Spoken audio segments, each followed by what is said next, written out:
మీ తాకట్టు బంగారాన్ని విడిపించిన 30 నిమిషాల్లో క్యాష్ ఇవ్వబడును. కొమ్మూరి గోల్డ్.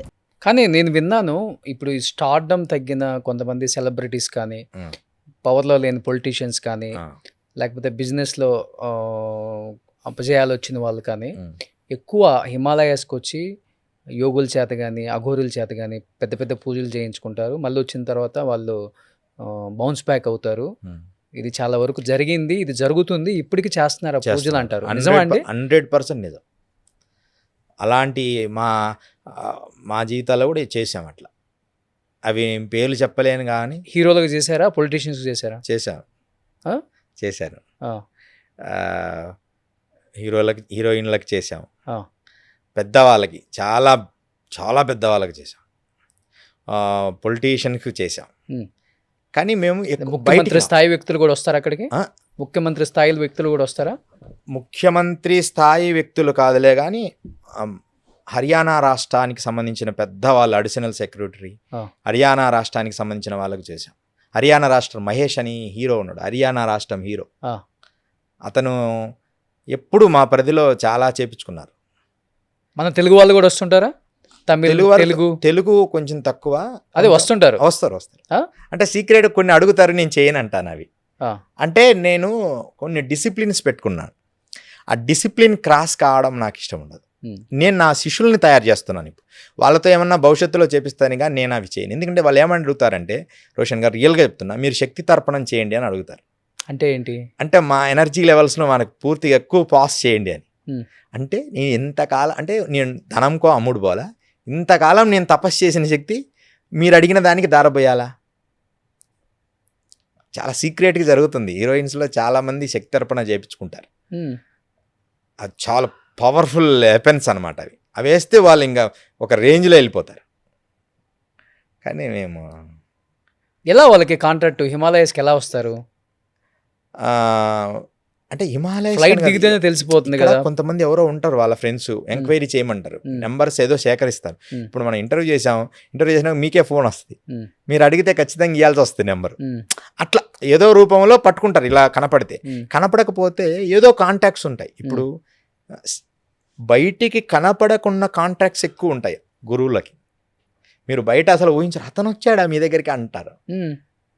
డిసిప్లిన్, వాళ్ళు కూడా మామూలు వాళ్ళు కాదు, ఇతని డిసిప్లిన్ గలవాడే, ఇతన్ని మనం ఖచ్చితంగా ఇతని దగ్గరికి వెళ్తే మనం సక్సెస్ అవుతాం అనే వాళ్ళని వాళ్ళు ఎంచుకుంటారు. వాళ్ళ సర్కిల్ నుంచి ఎంచుకొని ఇంకా వారితో దగ్గర పిలిపించుకొని వారితో ఆ పూజ ఎన్ని చెప్తారు. డిసిప్లిన్ గల గురువులు డిసిప్లిన్గానే వాళ్ళకు గైడ్ చేస్తారు. అంటే అధర్మంగా చేయరు, ధర్మంగా చేసి వాళ్ళకు నువ్వు అవుతావు నాన్న. ఎలాంటి పూజలు ఉంటాయి అసలుకి?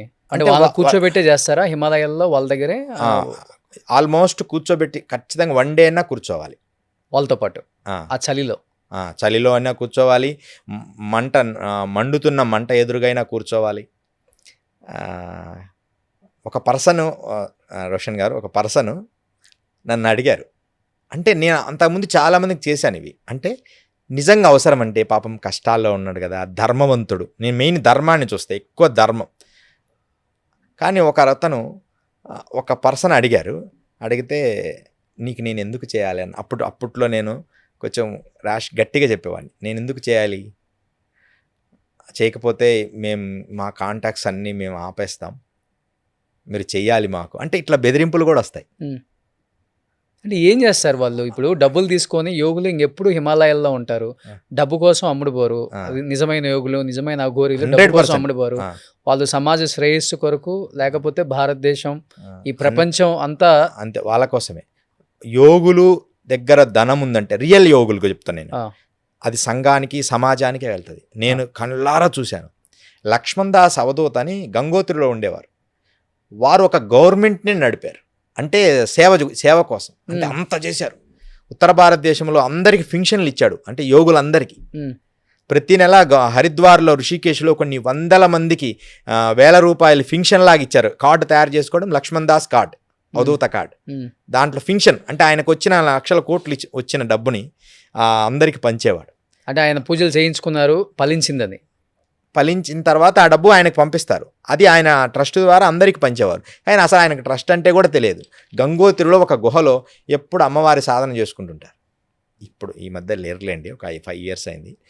కానీ అలాంటి యోగులు ఉన్నారు. ఇప్పుడు ఉన్నారు సియారాం బాబా, మొన్న కుంభమేళా తర్వాత ఆయన కాలం సిద్ధైక్యమంది, వారితో నేను ఎన్నో రోజులు జీవించాను. వారితో కూడా 10 రూపాయలు తీసుకుంటారు రోషన్ గారు. వచ్చిన భక్తుడి దగ్గర 10 రూపాయలు.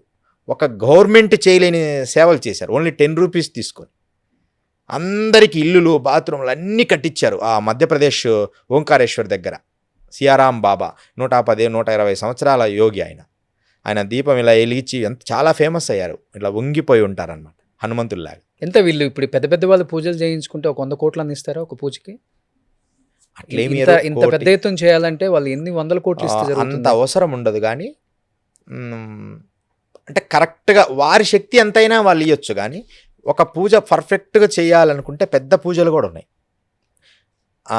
మినిమంలో ఈ కలియుగానికి తగినట్టు ఒక 5 lakhs నుంచి ఒక 50 lakhs వరకు ఇవ్వచ్చు.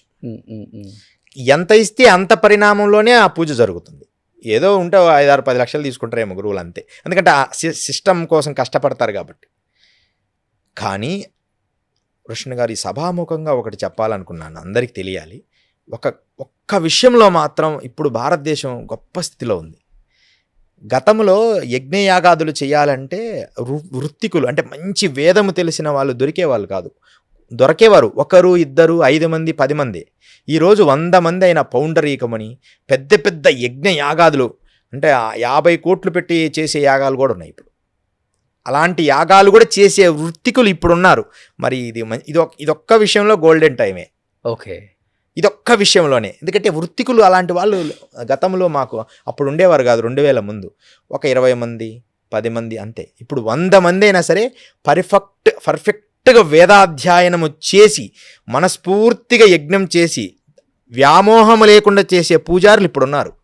ఏది ఈ వేదం నేర్చుకున్న వాళ్ళు. పురోహితులు కాదు, వారు వేరే, వాళ్ళు మామూలుగా పెళ్ళిళ్ళు అవి చేస్తుంటారు. వీళ్ళు ఇది కూడా చేస్తారు. కానీ వేదం అంత గొప్పగా నేర్చుకున్న వాళ్ళు ఇప్పుడున్నారు. ఎంత గొప్ప విషయం. మనం పౌండరీకం చేయాలంటే మనకు గతంలో ఎంతో కష్టం. ఇప్పుడు అలా కాదు, కరెక్ట్గా దొరుకుతారు. మన అమౌంట్ మనం కొంచెం ఇంకోటి మనం ధనం సమకూర్చినా వాళ్ళు చేయమనగానే చేయరు. నిజంగా అవసరమా, ఇది చేద్దామా ఈ యజ్ఞము, అలాంటి గొప్ప విషయంలో ఇప్పుడు గొప్ప వాళ్ళు ఉన్నారు. సుమన్ టీవీలో మీ పర్సనల్ అండ్ బిజినెస్ ప్రమోషన్స్ కోసం కింది నెంబర్కి కాంటాక్ట్ చేయండి.